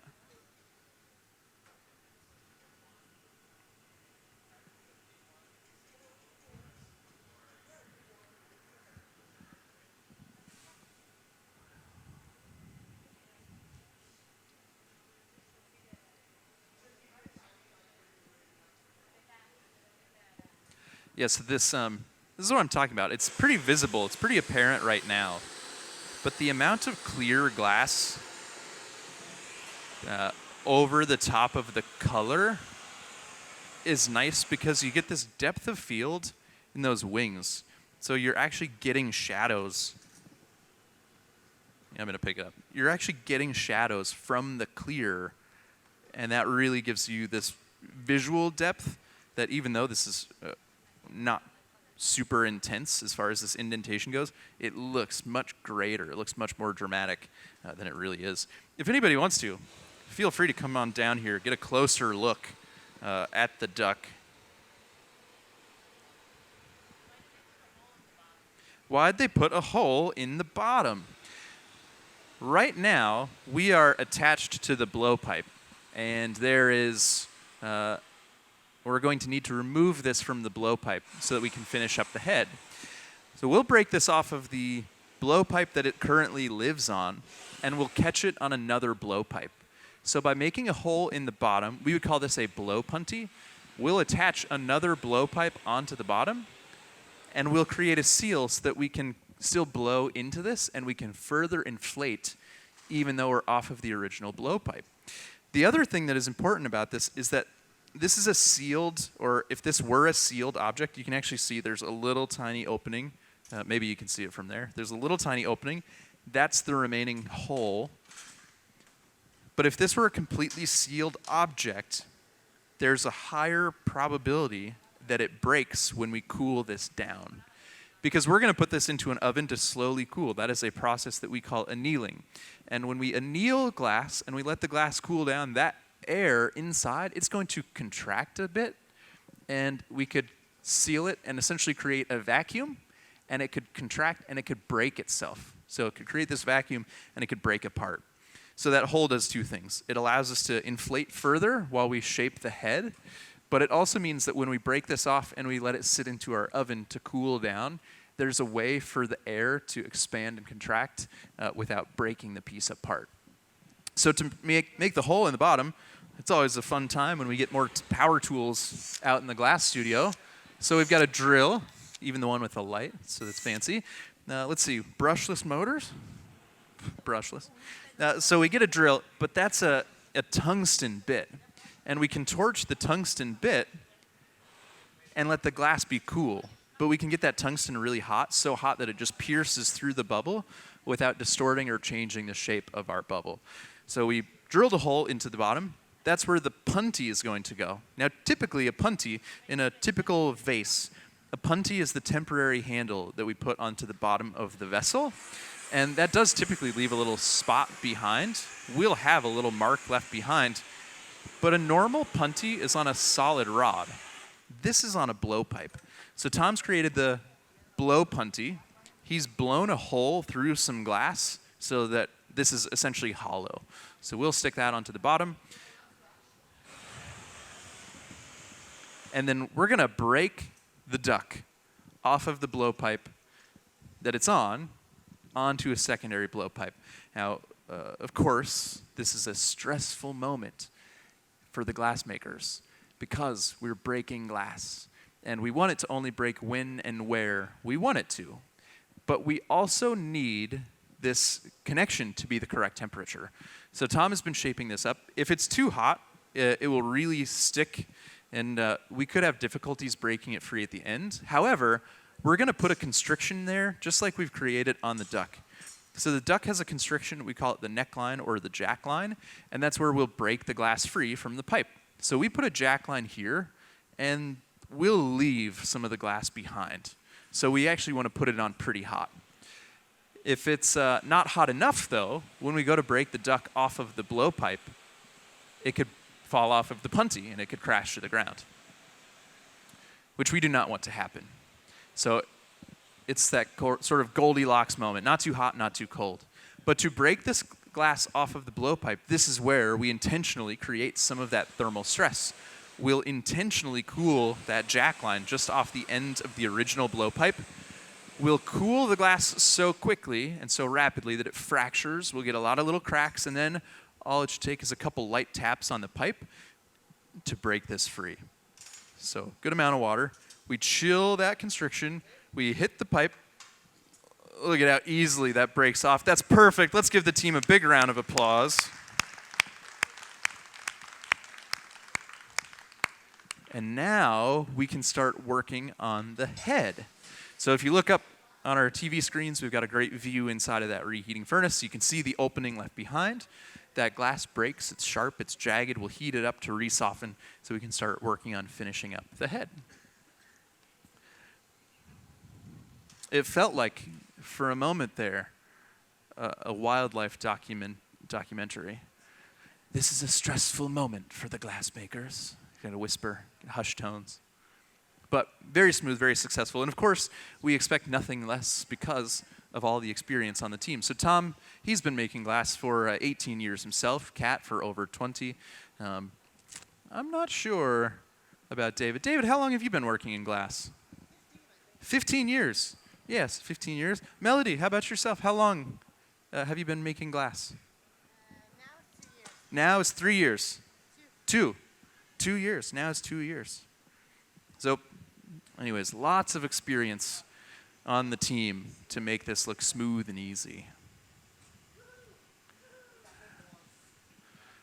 So we'll actually often say that it takes about 4 years to become a very good, proficient beginner in glassmaking. And again, that's all just part of the nuance of reading and understanding timing and temperature. So a lot of us do learn in college or university. So Kat, she went to college. She learned in university. That's not the only way to learn, though, of course. You could just get started in glass studios, get jobs working for glassmakers. There are public access studios. We have that across the parking lot. The studio at the Corning Museum of Glass. You can take classes that way. A lot of the people that are glassmakers that started blowing glass in college or university didn't go to college to be a glassmaker. A lot of them, like Tom, for example, he went to Alfred University for ceramics. He liked doing a ceramic sculpture, throwing clay. And then he took a glass blowing class and decided that actually that's what he wanted to focus in. It certainly attracts a type, I think. You have to be willing to be frustrated and persevere through years of breaking things all the time. But the way it works is that you break a bunch of stuff and then you make something successfully and then you get excited and you're happy with what you made. And then it re-energizes you and then you break a bunch more stuff and then you're frustrated. And just when you feel like, is it worth it? You make something else that's beautiful. Excuse me. Thank you. And then you're energized about it again. Yes? How hot does the rod get on the parts that they're touching? Yeah, how hot are the rods where they're touching the glass? Is that what you mean? Oh, where the glassmaker's hands are touching. They're totally comfortable. Yeah. So those parts can get hot.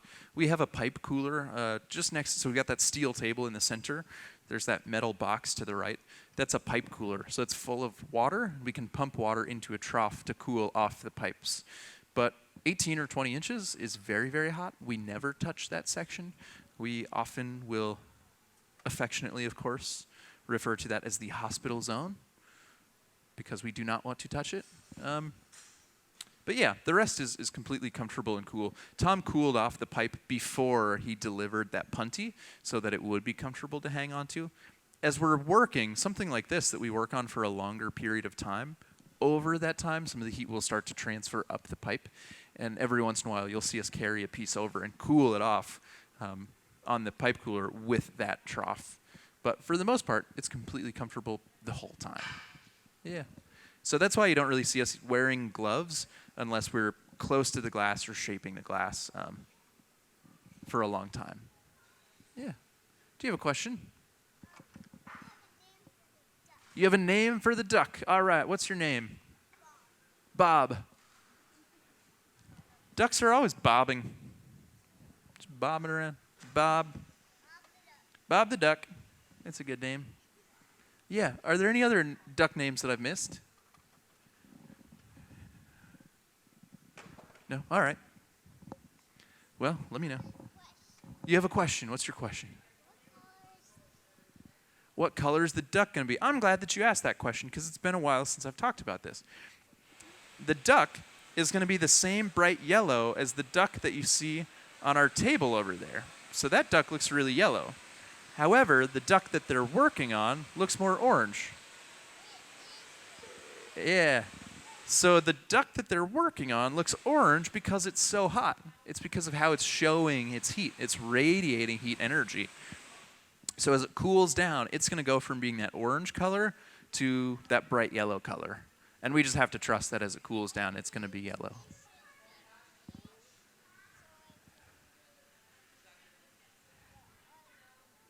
You think it should be a green duck? Oh, like the smaller green one. You want to see a big green duck. I don't know if there are any big green ones in the shop, but if you go into the shop, there are all kinds of colors of ducks. We got a green duck, there's a purple duck, there's a red duck. Actually, I think there are kind of two shades of purple. One's more of a pink-purple duck. But yeah, there are a lot of different colors. But yeah. Is there a blue one? Ooh, I don't know. Does anybody in the shop, anybody know if there's a blue one? You might have to go look for yourself. Oh, there is a blue one. All right. Confirmed. There's a blue duck. You'll have to go check. You'll have to go find the blue duck.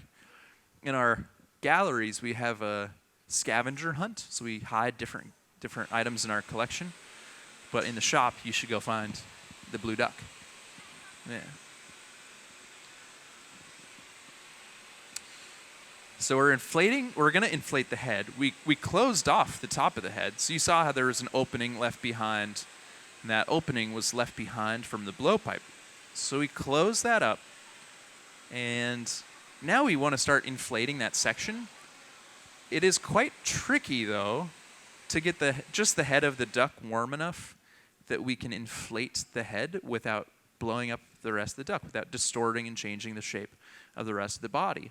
So we're using this torch to supplement heat in just the head section. So if we can build a lot of heat into the head before it goes into the reheating furnace, the hottest thing in the reheating furnace, that's going to be the hottest thing back out. So we build a lot of temperature into the head, we can take these heats, and then when we come back, we can inflate the head section without being too concerned about distorting the rest of the body. That said, we also used a little bit of compressed air. So David has compressed air. He's cooling that area just below the head, which I suppose would be the neck. He's cooling the neck down with compressed air so that that part doesn't change. So Melody's blowing through the pipe. David's torching. And Kat is using those calipers to make sure the head blows up to the right size.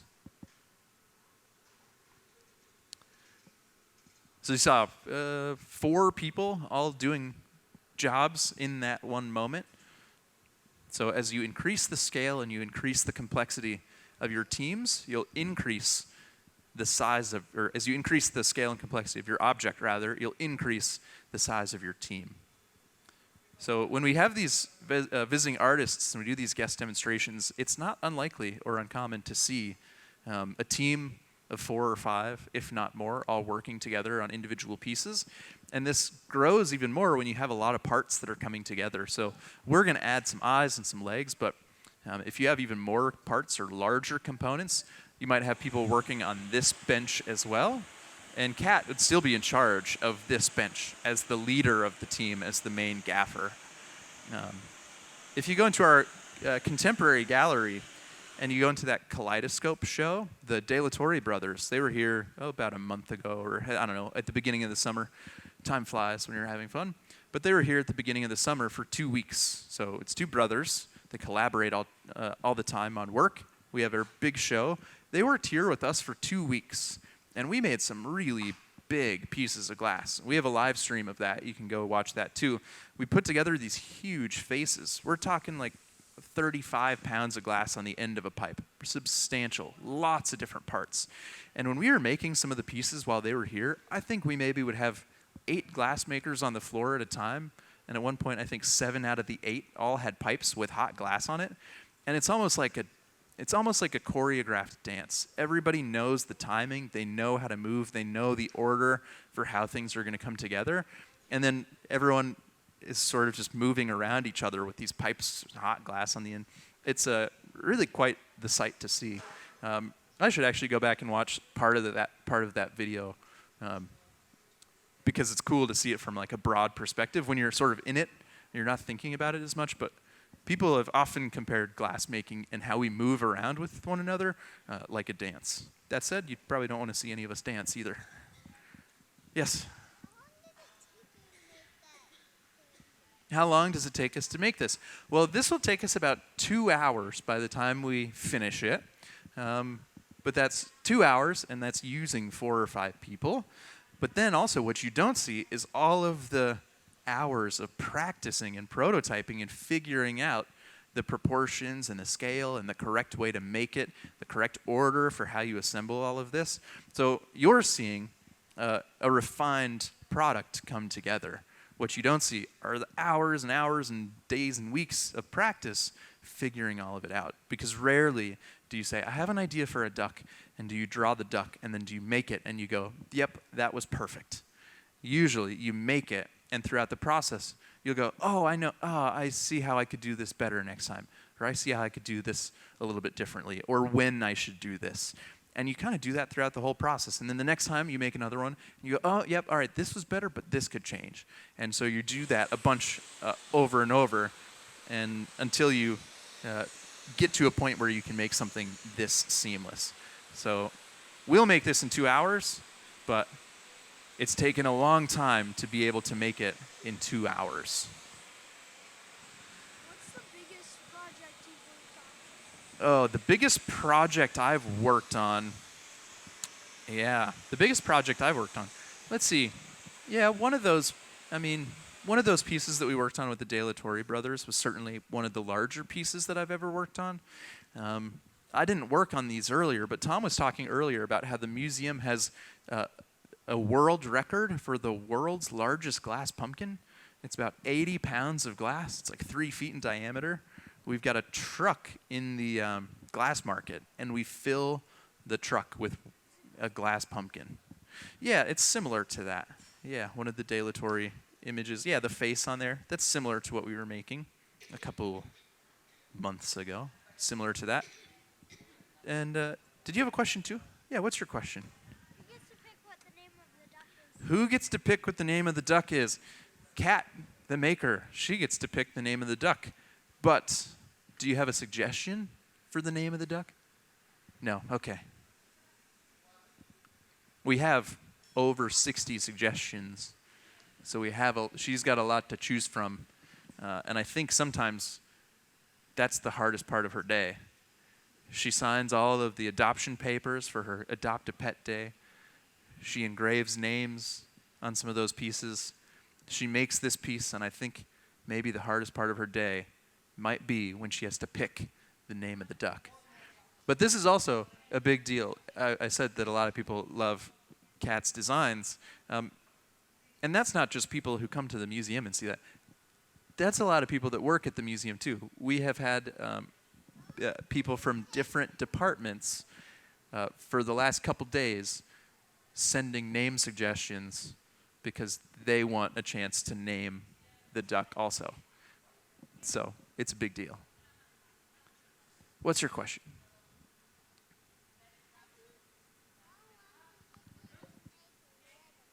How long does it take to make a little one? I don't know exactly, but I bet they can make a little one in maybe 45 minutes. But I'm just guessing, so don't quote me on it. But we're getting a beak right here, so check this out. We've just added a beak.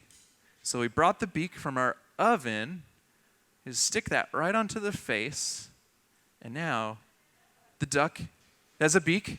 I say, we give them a little round of applause for the beak edition. So I think that means that this will really start to come together quickly now. So we added the beak, and I was looking at the other one. It looks like she'll probably torch the edges of the beak and really pull the beak down so there's a broader connection on the face. So I think you'll see some refinement of the beak. And then, even there you can see where she's heating the edge. I think she'll use some tweezers to pinch and basically push that glass down to the side of the face. And I think she'll probably torch that little bit of clear where the beak was attached to that other pipe. I think you'll see her probably pinch that and torch, pinch, and pull some of that clear off. But yeah, we're going to get the beak refined, and then I'm guessing eyes, and then I'm guessing the legs will be the last thing. I could go back and I could look at the list. But I'm guessing the legs will be last, because those are fairly small connection points. And if you get those warm, you got to heat those so that you can stick them on. But because it's a small connection point, and there's a lot of weight of those feet, they can get out of control a little bit faster. So those will probably be the last thing. What's your question? What's the other duck? The one that's down there, what's that duck's name? Oh, I don't know. Maybe. I think actually the way it works is that the person who buys that duck can name that duck, because that is one of our ducks for sale in the shop. So I think if you buy the duck, you get to name the duck. So I think currently that duck is unnamed. Yeah, I know. An unnamed duck. I see you. I'll come around. So all of those parts, the eyeballs, the legs, those are in the garage. So David is getting those prepared. In that garage kiln, we have a hot side and a cold side. And I say hot and cold. The whole thing is over 1,000 degrees. But the flame that heats that oven is on one side. We want to make sure that those parts are hot, so we move them over to the left side, but closer to the flame, so that they heat up, so that we don't potentially crack and break them. So we want to warm those up closer to the 2,000 degrees of our oven, so that when we put those glass objects into the oven, they don't explode. Yes? How heavy does it end up being? I picked that other one up. It's maybe 8 or 9 pounds, which seems not that heavy, right? But in the moment, the pipe that it's on is probably also another 8 or 10 pounds, and then you're holding it away from you. Exactly. So it's not just like 8 pounds. I think the actual formula is something like for every foot away from you, it doubles. So, like right now it's like 8 pounds, but really it feels like 16 because it's away from you, plus the weight of the pipe. And then it's also a bit off center. So as you're turning, that weight distribution is not perfectly centered. So as you're turning, it's like pushing a stone uphill, You like have a high side where you have to work hard to get it to turn up, and then you have to hold it because when you get to that other side, it wants to fall. So, 8 or 9 pounds, but of course it's way harder than to manage that on the end of a pipe, for sure. Yeah, you're welcome. Yes? So you've been doing this for like 9 years? I've been doing this for about 14 years. Yeah. Okay. Yeah, so this is where we pull a little bit of that clear off the bottom of the beak. Now we have processes, we call it cold working, where we can grind and polish glass. So after it's cooled down, where that punty is attached, we're going to grind and polish away that connection point. So we call that process cold working. But we want to do as much of that cold working process, or we want to eliminate as much of that cold working process, I should say, as possible while the glass is hot. Glass makers typically don't really care so much for cold working. It's slow, it's tedious, it requires a lot of patience and care to do it really well. There are people who specialize in cold working. So sometimes if I make a piece and I don't want to do the cold working, I will pay a friend to cold work for me. When I was in college, I would pay my mom and my sister to do my cold working for me. They would come to the studio and they would grind away. I showed them, this is how you use the equipment, and they would use their patience and they would cold work my glass for me. But I paid them in ice cream, which is like a pretty good deal. You pay somebody to do your cold work. But I'm not very patient. But on a beak like this, you wouldn't want to cold work, because when we cold work, we're using rotary tools. So we have a lathe, and we use diamond wheels, and they're water fed. And it's a lot of energy. And that beak, if you slip up, you could snap the beak off if you're using this big rotating lathe with a big diamond wheel. So if you can clean up any of that glass while it's hot, that's going to be a way better approach than later when the glass is cooled down, having to grind off layers. Because those grinding wheels are also a bit like sandpaper. So you start with a rough grit, and then you move to a finer and finer grit, and then you would use cerium to polish that glass away. So that might take you an hour, if not more, when the glass is cold. But when the glass is hot, it just took David 5 minutes, maybe, to pull that material off. So you're really saving yourself tons of time in the future by doing a lot of that work now. So we're starting to heat up the face. I think, for the eyes. Or maybe there's a little more beak refinement still left. But we're getting close to putting those eyes on here.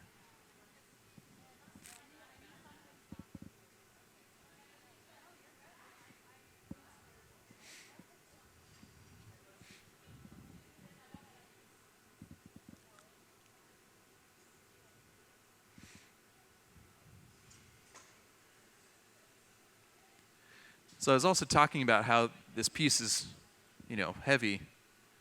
Tom loves turning big glass, so he's always happy to help on days like this.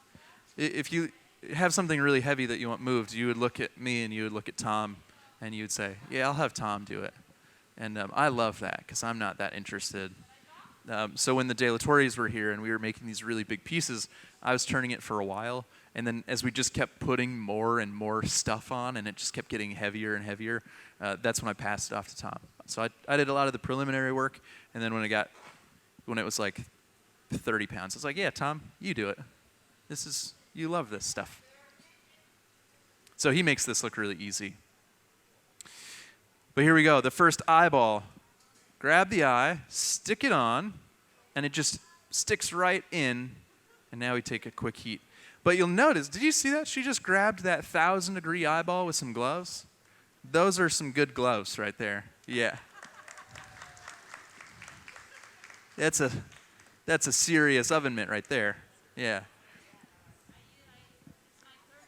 It's your third pair? Because I go through them because I used to have so much many. Yeah. It's my third pair and 9 animals. Oh, third pair and 9 animals. But that's over 9 years. So 3 pairs in 9 years. That's really good. But she said it like, "This is my third pair." Like she goes through them really quickly. But her third pair and 9 animals, those are pretty durable gloves. But a lot of the gloves that we use, they're like a Kevlar or a Nomex. It's the same type of material that like firefighting suits are made from. So we can grab onto glass comfortably for maybe about a minute before it gets too hot.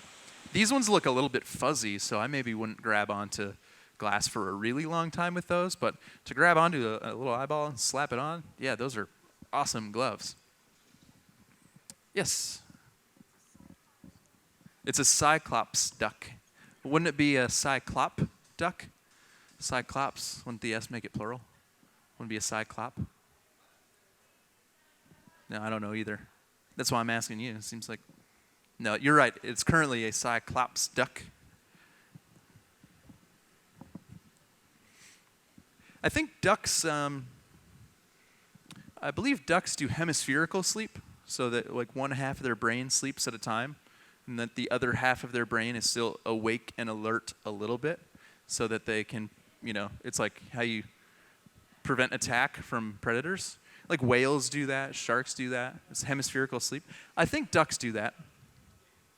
And so like same thing, if you see ducks sleeping, they'll sort of sleep in a row, right? You get your ducks in a row, they'll sleep, and then the ones on the outside, they're a little bit alert. Somebody should fact check that, actually. Everyone is looking at me like I'm crazy. I think that's a thing. But as we established at the very beginning of the show, I said, "Do we have any duck experts?" We had 0 duck experts. So maybe somebody could Google that. But while somebody's Googling that, Kat's going to be putting a second eyeball on. Here we go. Slap that right on.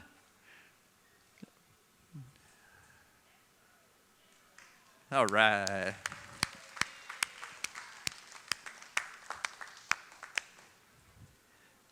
It gets cuter with every element.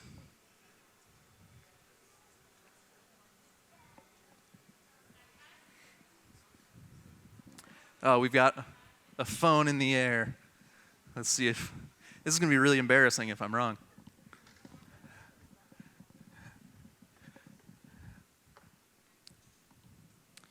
Unihemispheric slow wave sleep. Unihemispheric slow wave sleep. USWS. Yeah, let's abbreviate it. That's smart. Is sleep where one half of the brain rests while the other half remains alert. This is in contrast to normal sleep. All right, now do ducks do it? Can humans do unihemispheric sleep? No.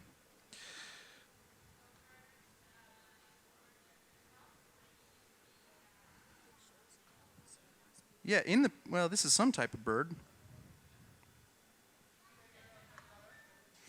Oh, this is a house sparrow in the picture.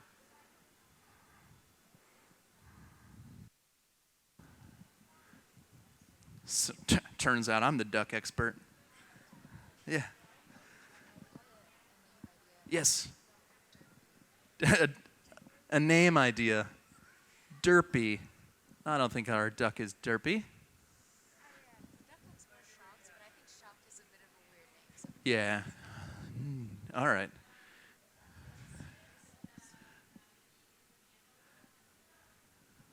All right, here we go. Brain wave patterns of the birds confirmed that when the ducks closed one eye, one hemisphere of the brain was asleep and the other hemisphere was awake. Ducks that were half asleep escaped quickly after watching a video that looked like an attack. Can you imagine being the person that has to sneak up on a sleeping duck and show it a video of an attack, of like a dog? Anyways, nailed it. Here we go. We get the little feather tufts on the top. So just a little bit here. We call it bit work. Just a little bit goes on to the top.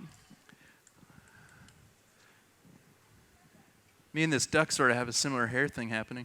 Just a little bit on the top. Yeah.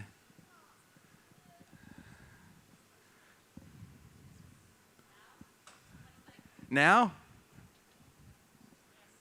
the legs.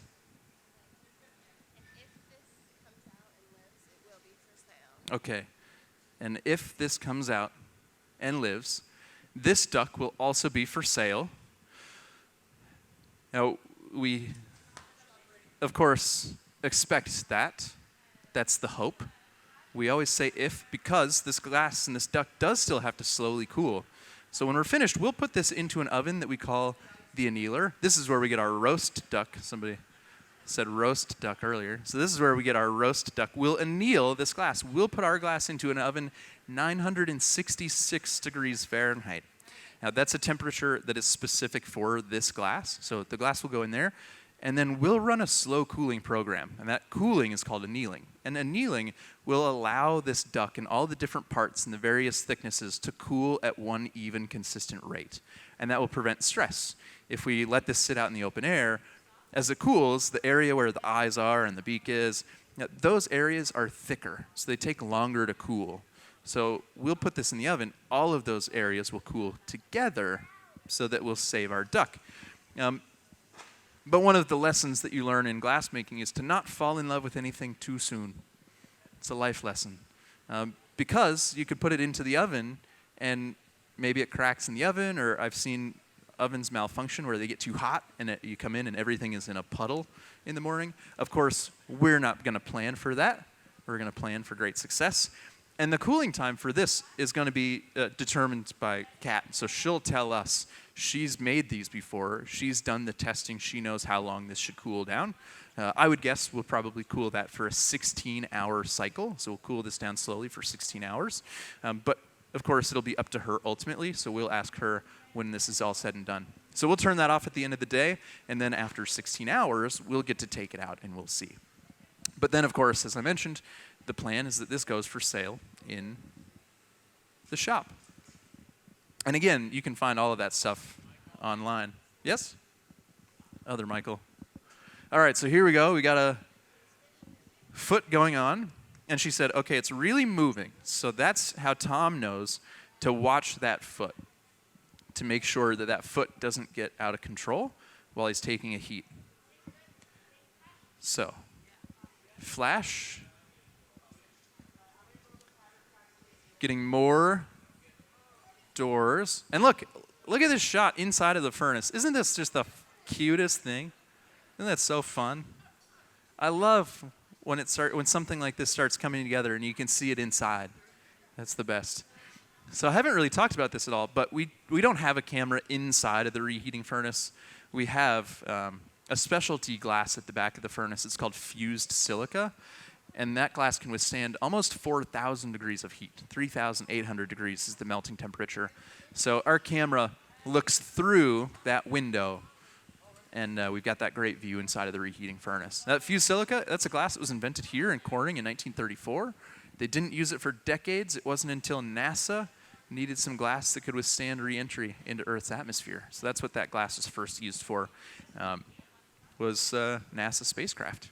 Now, it's also the core of optical fiber. So I mentioned optical fiber a little bit earlier. I let some glass drip onto the floor, and that fused silica is what we use for optical fiber, too. So we're starting to get ready for the second leg.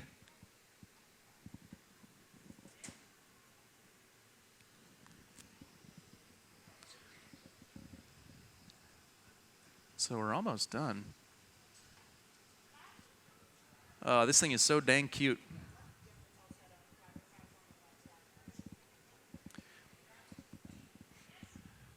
So Michael also just put some fiber frax in our annealing oven. And fiber frax is an insulative material. It's a little bit like fiberglass.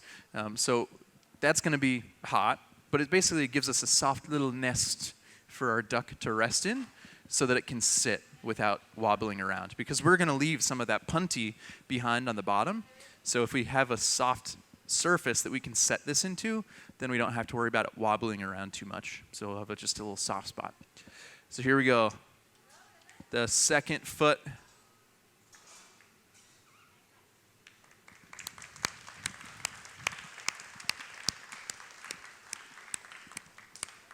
Fantastic. So we're almost done. So any last minute name suggestions, entries for our duck? Yes? Debbie. Debbie Duck. All right. Debbie Duck. Any other last minute suggestions? Yes? Dawn? Doc. Doc. DOC. It's short. This is a doctor. Medical. Not a PhD. Yes? Is the duck a girl? I guess we don't know yet. It'll be determined by potentially the name.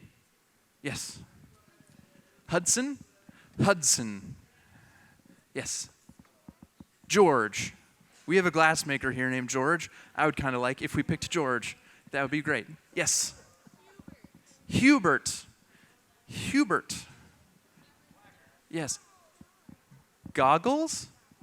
Oh, Donald, of course. Donald Duck. I thought you said goggles. That'd be a funny duck name. Yes. Quackers. Okay, we got a couple more last minute suggestions. In the meantime, we're getting ready to take this off to put into that annealing oven. Yes. Daisy, of course. Now we've got Donald and Daisy. Yes. Jackson. Is your name Jackson? No. That's what I would have done. I would have said my own name. Jackson. Yes. Elliot. What was the name? Tom Jr. You know what's funny is Tom, who's holding the pipe, has a son. His son, though, is not Tom Jr. He's Tommy Ocho. He's the 8th. And Tom's wife is from Spain, so it's Spanish. Tommy Ocho. He's Thomas the 8th. Yes. Trevor. Is that your name? Yeah. Mickey Mouse, the duck. All right, so Michael's going to catch this. This is a substantial piece of glass. So he's got the fire suit on. He's got the gloves. He's got the face shield. Because he's going to carry this over and put it into our oven. Here, I'll get your suggestion in one moment. But this is what we've been waiting for. A couple drops of water. We chill that constriction. Michael's underneath it with the gloves. We hit the pipe. The duck breaks free. We'll wait until he gets to the oven. We'll get this onto the fiber frax, the nest for our duck. Places it down gently. See, this is why he suits up. There we have it. A great job. Incredible. High fives all around. Catherine Labonté, David, Melody, Tom, Michael. Alexis, Brad, Megan, Emily, Jason. Fantastic. What a team effort. Okay, there was one more name I got to suggest before you choose. What was it? Nick. Nick. Oh, Nick. Nick. All right. So now she's going to choose. Big decisions. Any quick last-minute questions? Yes. Can you add a name? Can we add Darby? One more name? Is because you don't have enough to choose from. So we'll get one more. All right, that's the last one. Last name suggestion. So she'll pick. Actually, let's just all sit in silence. I like this suspense.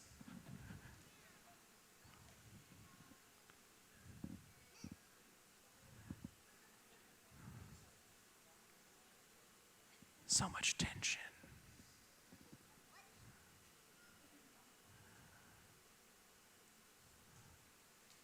It's good we didn't start with the slow clap. It would have been a really slow clap.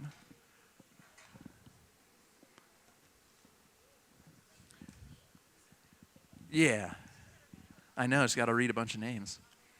Megan, is there anything else before we get the name chosen? Of course, there's still animals in the shop, varying sizes, varying price points. You can go check all of those out. Oh yeah, follow us on social media. You can follow us on Instagram, you can follow us on Facebook, because that's where we post a lot of information about these types of events. This is where we post photos and videos from these types of events. So, this is where you get a lot of the great close-up action shots of things happening from people who have the ability to stand right on the floor, right next to the action. Oh, I just saw her circle one. It is, drum roll, Melody. Oh, Melody. Melody. All right. Oh, fantastic. I want to thank all of you here in the museum at our studio for joining us, for sticking around for this demonstration. This is always such a blast for us. I want to thank everybody from watching at home on the internet. That is going to wrap it up. If you have anything else, feel free to stick around. You're welcome. Otherwise, have a great rest of your night at the museum. Thank you so much.